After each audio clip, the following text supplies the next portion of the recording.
Hello दोस्तों, the educational care में आपका स्वागत है। मैं हूं अभिषेक।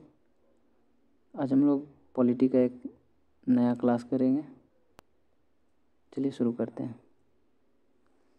केवल भारतीय नागरिकों को प्राप्त मूल अधिकार। यहाँ नीचे कुछ मूल अधिकार दिए गए हैं जो सिर्फ केवल और केवल भारतीय नागरिकों के लिए है। धर्म, मूल वंश, जाति, लिंग या जन्म स्थान के आधार पर विभेद का प्रतिषेध अनुच्छेद 15 के तहत, जो कि सिर्फ भारतीयों के लिए। लोक नियोजन के विषय में अवसर की समानता अनुच्छेद 16 में वर्णित है, जो सिर्फ भारतीय नागरिकों के लिए।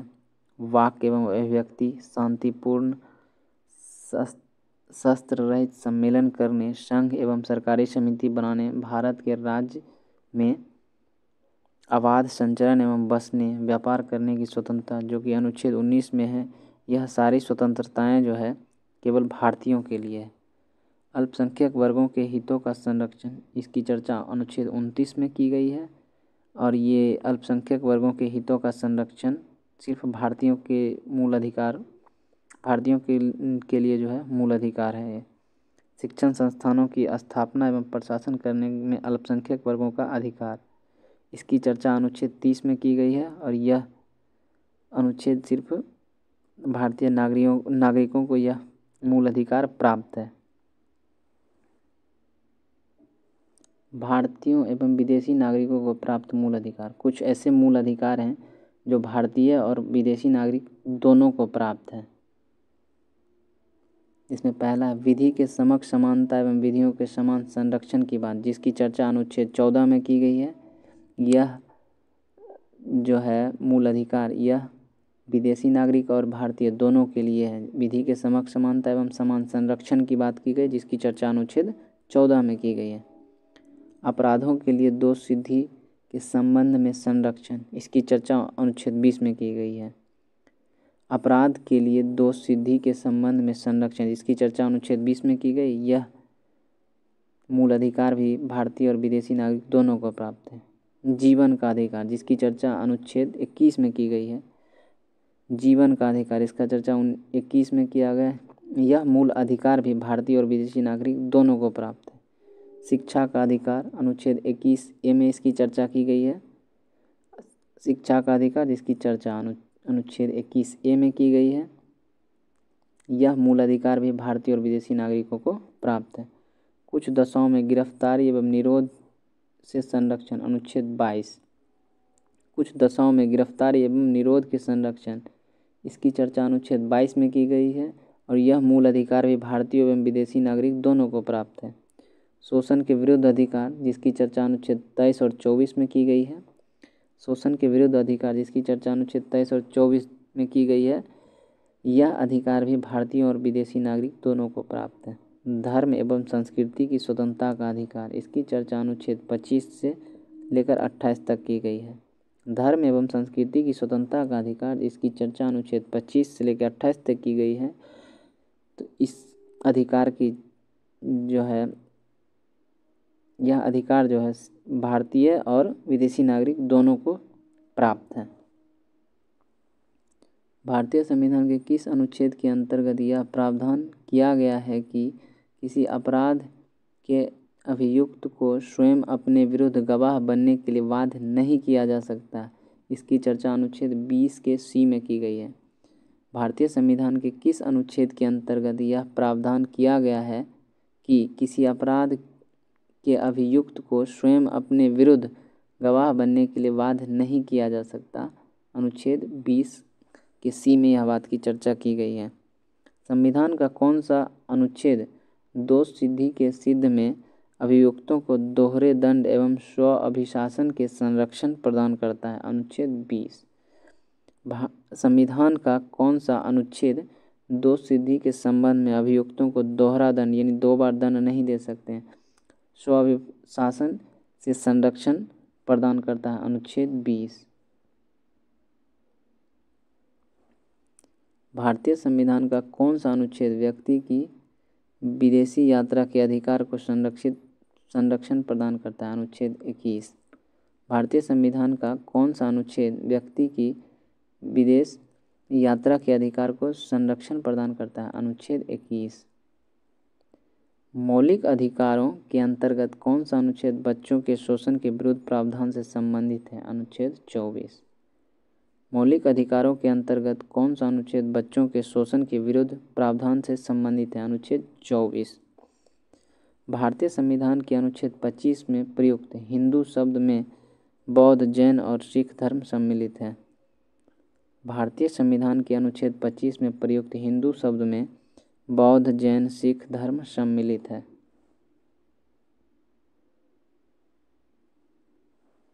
भारतीय संविधान के अनुच्छेद 32 के अंतर्गत कौन से अधिकार प्रवर्तित किए जा सकते हैं? मौलिक अधिकार।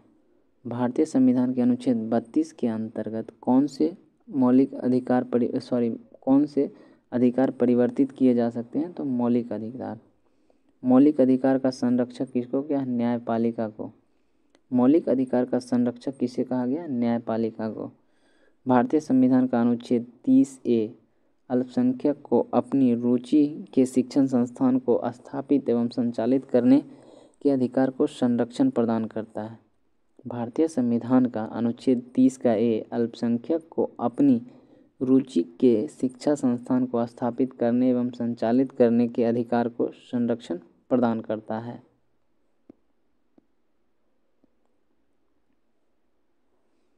डॉक्टर भीमराव अंबेडकर ने मौलिक अधिकारों में से किसे संविधान का हृदय एवं आत्मा कहा है? संवैधानिक उपचार के अधिकार को, जिसकी चर्चा अनुच्छेद 32 में की गई है। डॉक्टर भीमराव अंबेडकर ने मौलिक अधिकार में से किसे संविधान का हृदय एवं आत्मा कहा है? संवैधानिक उपचार के अधिकार को, जिसकी चर्चा अनुच्छेद 32 में की गई है।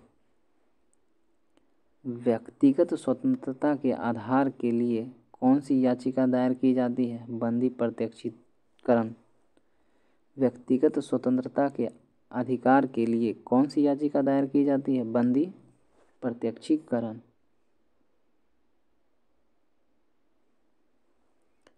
संसद को मौलिक अधिकारों के संशोधन का अधिकार किस वाद में निर्णय के आधार पर प्राप्त हुआ? केशवानंद भारती बनाम केरलवाद 1973 ईस्वी में।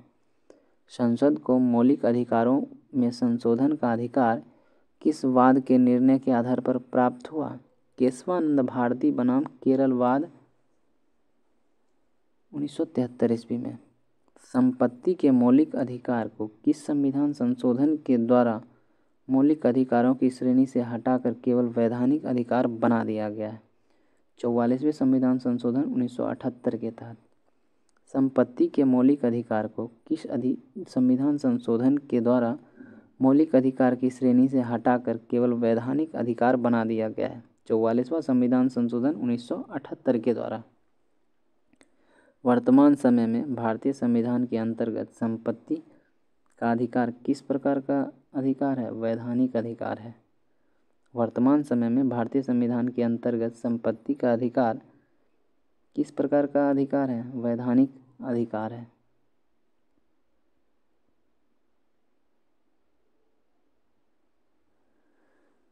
सूचना का अधिकार एक विधिक अधिकार है जो सूचना का अधिकार अधिनियम 2005 के माध्यम से प्रदान किया गया है। सूचना का अधिकार एक विधिक अधिकार है जो सूचना का अधिकार अधिनियम 2005 के माध्यम से प्रदान किया गया है। आर्थिक रूप से पिछड़े वर्ग को आरक्षण प्रदान करने के लिए संविधान में कौन सा अनुच्छेद जोड़ा गया है? अनुच्छेद 15 का 6 और 16 का 6। आर्थिक रूप से पिछड़ा वर्ग, जिसे इकोनॉमिक बैकवर्ड सेक्शन जिसको बोलते हैं, को आरक्षण प्रदान करने के लिए संविधान में कौन सा अनुच्छेद जोड़ा गया है? अनुच्छेद 15 का 6 और 16 का 6। 6 से 14 वर्ष की आयु के बच्चों को प्रदत्त शिक्षा का अधिकार किस प्रकार का अधिकार है? मूल अधिकार है। 16 से 14 वर्ष की आयु के बच्चों को शिक्षा प्रदान करना यह उसका मूल अधिकार है।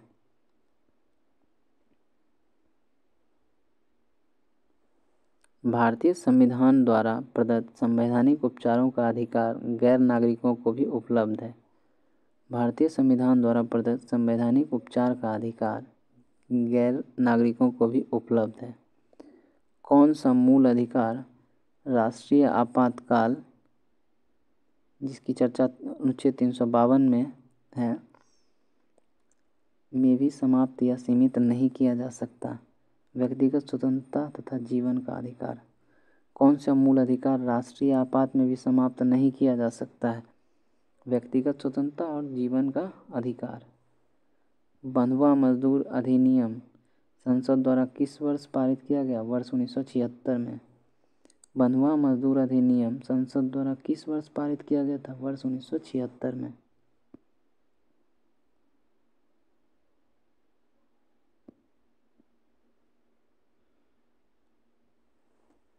मूल अधिकार और अनुच्छेद। समानता का अधिकार 14 से 18। समानता का अधिकार अनुच्छेद 14 से 18। स्वतंत्रता का अधिकार अनुच्छेद 19 से 22। स्वतंत्रता का अधिकार 19 से 22। शोषण के विरुद्ध अधिकार 23 से 24। शोषण के विरुद्ध अधिकार 23 से 24। धर्म की स्वतंत्रता का अधिकार 25 से 28। धर्म की स्वतंत्रता का अधिकार 25 से 28। शिक्षा और संस्कृति और शिक्षा संबंधी अधिकार अनुच्छेद 29 और 30। संस्कृति और शिक्षा संबंधी अधिकार अनुच्छेद 29 और 30। संवैधानिक उपचार का अधिकार अनुच्छेद 32। संवैधानिक उपचार का अधिकार अनुच्छेद 32 में इसकी चर्चा की गई है। राज्य के नीति निर्देशक सिद्धांतों को भारतीय संविधान में शामिल किए जाने का क्या उद्देश्य है? सामाजिक और आर्थिक लोकतंत्र को स्थापित करना। राज्य के नीति निर्देशक सिद्धांतों को भारतीय संविधान में शामिल किए जाने का क्या उद्देश्य है? सामाजिक और आर्थिक लोकतंत्र को स्थापित करना। कल्याणकारी राज्य की संकल्पना का समावेशन संविधान के किस भाग में किया गया है? राज्य के नीति निर्देशक सिद्धांतों में, जिसकी चर्चा भाग 4 में की गई है। कल्याणकारी राज्य की संकल्पना का समावेशन संविधान के किस भाग में किया गया है? राज्य के नीति निर्देशक सिद्धांतों में, जिसकी चर्चा भाग 4 में की गई है। भारतीय संविधान में किसके अंतर्गत पंचायती राज प्रणाली की व्यवस्था की गई है? राज्य के नीति निर्देशक सिद्धांतों के अंतर्गत। भारतीय संविधान में किसके अंतर्गत पंचायती राज प्रणाली की व्यवस्था की गई है? राज्य के नीति निर्देशक सिद्धांतों के अंतर्गत।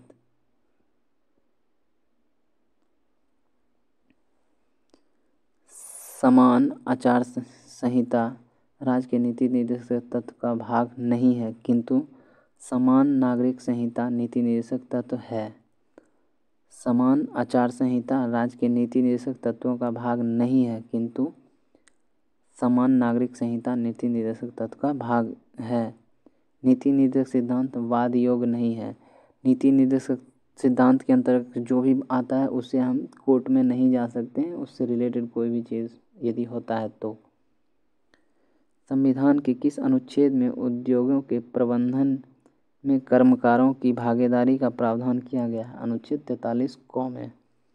संविधान के किस अनुच्छेद में उद्योगों के प्रबंधन में कर्मकारों की भागीदारी का प्रावधान किया गया है? अनुच्छेद 43 के क में। भारत के संविधान में समान कार्य के लिए समान वेतन के अधिकार का प्रावधान कहाँ किया गया है? राज्य के नीति निर्देशक सिद्धांतों में। भारत के संविधान ने समान कार्य के लिए समान वेतन के अधिकार का प्रावधान कहाँ किया गया है? राज्य के नीति निर्देशक सिद्धांतों में।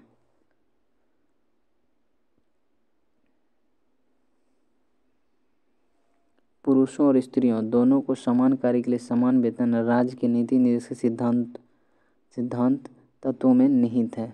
पुरुष और स्त्री को दोनों को समान कार्य के लिए समान वेतन राज्य के नीति निर्देशक तत्वों में निहित है। राज्य के नीति निर्देशक सिद्धांतों में कौन सा अनुच्छेद अंतर्राष्ट्रीय शांति और सुरक्षा के संवर्धन से संबंधित है? अनुच्छेद 51। राज्य के नीति निर्देशक सिद्धांतों में कौन सा अनुच्छेद अंतर्राष्ट्रीय शांति और सुरक्षा के संवर्धन से संबंधित है? अनुच्छेद 51। राज्य के नीति निर्देशक सिद्धांत एक ऐसा चेक है जो बैंक की सुविधा अनुसार अदा किया जा सकता है। यह कथन किसका है? के.टी. शाह का। राज्य के नीति निर्देशक सिद्धांत एक ऐसा चेक है जो बैंक को सुविधा अनुसार अदा किया जा सकता है। यह किसका कथन है? के.टी. शाह का।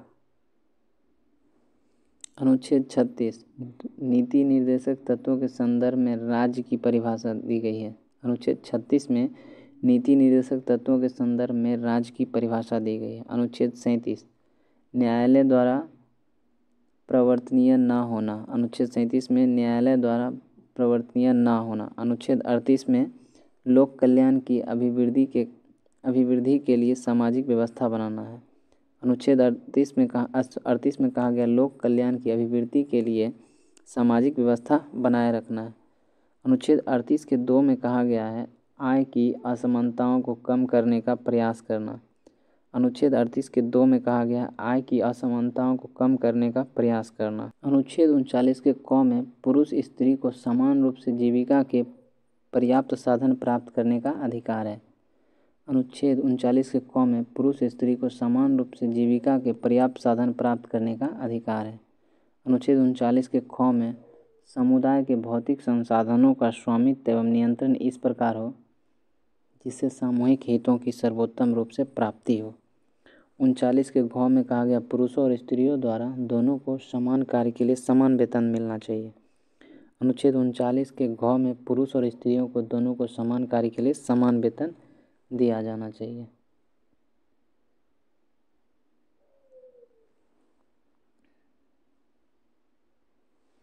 अनुच्छेद 39 के अंगों में पुरुष और स्त्री कर्मकारों के साथ स्वास्थ्य व शक्ति का बालकों की सुकुमार अवस्था का दुरुपयोग न हो। 39 के अंगों में कहा गया पुरुष और स्त्री के कर्मकारों में स्वास्थ्य व शक्ति का बालकों की सुकुमार अवस्था का दुरुपयोग न हो। अनुच्छेद 40 में कहा गया ग्राम पंचायतों का गठन। 40 में क्या कहा गया ग्राम पंचायतों का गठन। अनुच्छेद 41 में कहा गया कुछ दशाओं में काम, शिक्षा और लोक सहायता पाने का अधिकार है। अनुच्छेद 41 में कहा गया कुछ दशाओं में काम, शिक्षा और लोक सहायता पाने का अधिकार है। अनुच्छेद 42 में यह कहा गया कि काम की न्याय संगत एवं मानवोचित दशाएं एवं प्रसूति सहायता। अनुच्छेद 42 के तहत कहा गया काम की न्याय संगत एवं मनोविचित दशाएं तथा प्रसूति सहायता दी जाए। अनुच्छेद 43 में यह कहा गया कि कर्मकारों के लिए निर्वाह मजदूरी आदि। अनुच्छेद 43 में कहा गया कर्मकारों के लिए निर्वाह योग्य मजदूरी मिलना चाहिए। अनुच्छेद 43 के क में उद्योगों के प्रबंधन में कर्मकारों का भाग लेना। अनुच्छेद 43 के क में उद्योगों के प्रबंधन में कर्मकारों का भाग लेना। 43 के ख में सहकारी समितियों के स्वैच्छिक गठन, स्वायत्त संचालन और लोकतांत्रिक नियंत्रण तथा व्यावसायिक प्रबंधन का बढ़ावा देना। अनुच्छेद 44 में कहा गया सभी नागरिकों के लिए एक समान नागरिक संहिता होनी चाहिए। अनुच्छेद 44 में कहा गया है सभी नागरिकों के लिए एक समान नागरिक संहिता होनी चाहिए। अनुच्छेद 45 में 6 वर्ष से कम आयु के बच्चों के लिए निःशुल्क व अनिवार्य शिक्षा का प्रावधान है। अनुच्छेद 45 में 6 वर्ष से कम आयु के बच्चों के लिए निःशुल्क व अनिवार्य शिक्षा का प्रावधान है।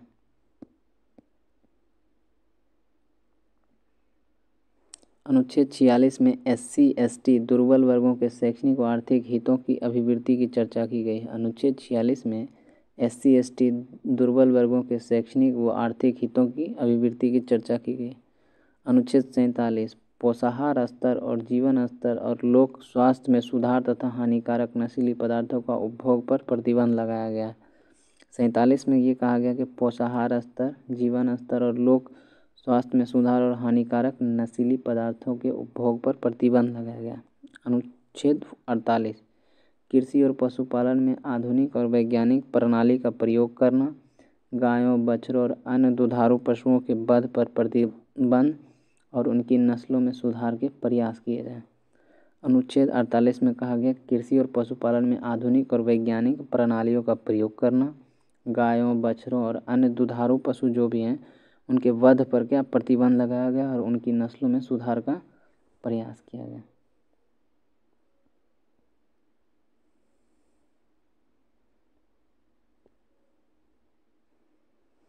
अनुच्छेद 48 के कॉम पर्यावरण का संरक्षण और संवर्धन और वन तथा वन्यजीवों की रक्षा।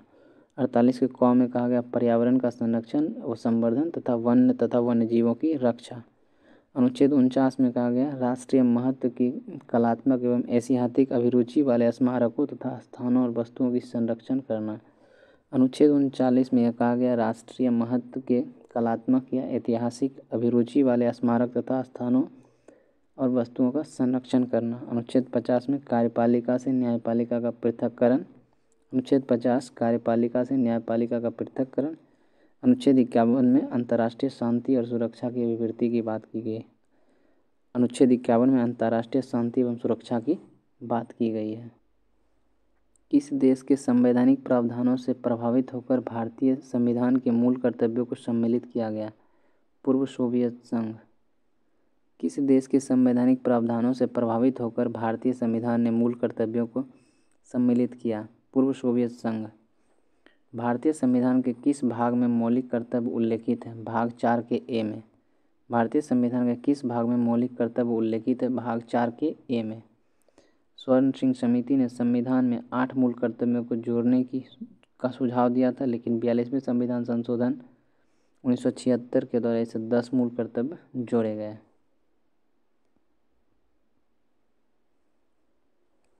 भारतीय संविधान में मूल कर्तव्य किस समिति की अनुशंसा में शामिल किए गए? सरदार स्वर्ण सिंह समिति 1976 में।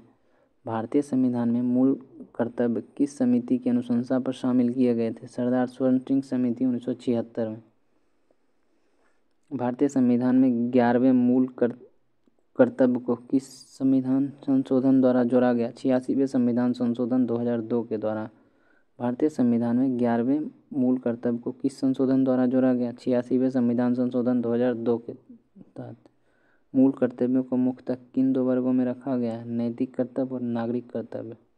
मूल कर्तव्य को मुख्यतः किन 2 वर्गों में रखा गया है? नैतिक कर्तव्य तथा नागरिक कर्तव्य में रखा गया है। मूल कर्तव्यों के अंतर्गत स्वतंत्रता संग्राम के उच्च आदर्शों का सम्मान किस प्रकार का कर्तव्य माना गया है? नैतिक कर्तव्य। मूल कर्तव्य के अंतर्गत स्वतंत्रता संग्राम के उच्च आदर्शों का सम्मान किस प्रकार का कर्तव्य माना जाता है? नैतिक कर्तव्य। प्राकृतिक पर्यावरण एवं अन्य वन्यजीव संरक्षण भारतीय नागरिकों के मूल कर्तव्यों में से एक है। प्राकृतिक पर्यावरण वन्यजीव संरक्षण भारतीय नागरिक के मूल कर्तव्यों में से एक है।